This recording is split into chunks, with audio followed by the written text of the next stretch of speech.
C'est un forum qui réunit les habitants, les habitantes autour de la redéfinition de ce que va être le site Néret, qui est connu sous le nom de l'ancienne école des Beaux-Arts, donc rue Néret, qui est un bâtiment emblématique de l'arrondissement, mais aussi de la ville de Lyon, qui fait 7000 m², dans lequel on a décidé de maintenir le service archéologique, parce qu'on a décidé de maintenir ce bâtiment dans le giron public de la ville de Lyon.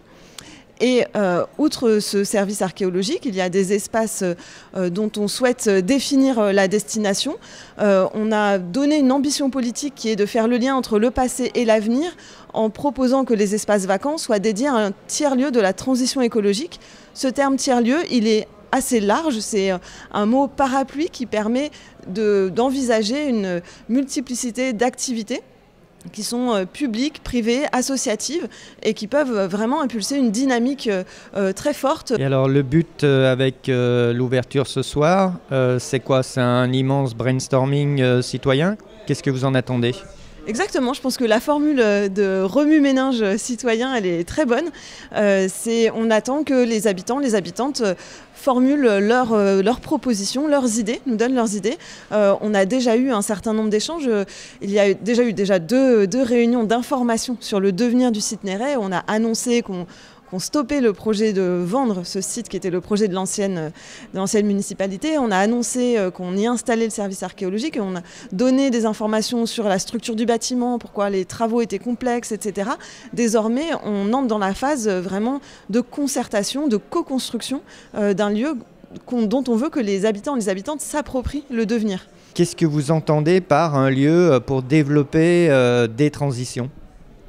Alors, vous avez raison que le terme de transition, il est aussi très utilisé dans un grand nombre de milieux. Il peut être utilisé à des fins d'éco-blanchiment, de greenwashing. Nous, ce qu'on veut, c'est vraiment avoir un lieu où on réfléchit sérieusement à qu'est-ce qu'on fait. On aimerait que ce tiers-lieu, le site Néret, soit davantage autour du faire et de l'expérimentation. Qu'est-ce qu'on fait pour changer de modèle? Qu'est-ce qu'on fait dans un contexte où on va être confronté à des vraies problématiques d'habitabilité de la ville, d'habitabilité par rapport aux températures, aux chaleurs excessives. Il y a eu une réflexion à Paris sur qu'est-ce que ça signifie de vivre dans une ville à 50 degrés. La question se pose de la même manière à Lyon et elle se pose vraiment à l'échéance des années qui viennent. On a déjà des canicules à des températures très très importantes et qui amènent à des questions sur comment on transforme l'habitat sur un plan technique, mais comment est-ce qu'on fabrique la ville aussi sur un plan social, sur un plan politique. Et donc il y a vraiment des questions très concrètes et on veut offrir la possibilité d'un lieu qui soit un lieu de rencontre, d'échange, où on s'attelle vraiment à réfléchir ensemble et à expérimenter sur ces questions très concrètes. Après, on ne les prédéfinit pas, ces questions. C'est aussi le but de cette co-construction, c'est que les habitants, les habitantes viennent avec leurs réflexions. Moi, par exemple, j'ai déjà eu des échanges avec des personnes qui me disaient, mais par exemple, vous devriez faire un Fab Lab, comme un laboratoire de fabrication pour les technologies sobres. On ne va pas pouvoir continuer avec la high-tech qui est très consommatrice en énergie, en ressources, et justement la présence du service archéologique et d'associations qui s'intéressent aux enjeux de l'écologie, ça permettrait d'avoir des innovations en matière d'outils qui répondent à des problématiques avec des solutions sobres, efficaces et résilientes.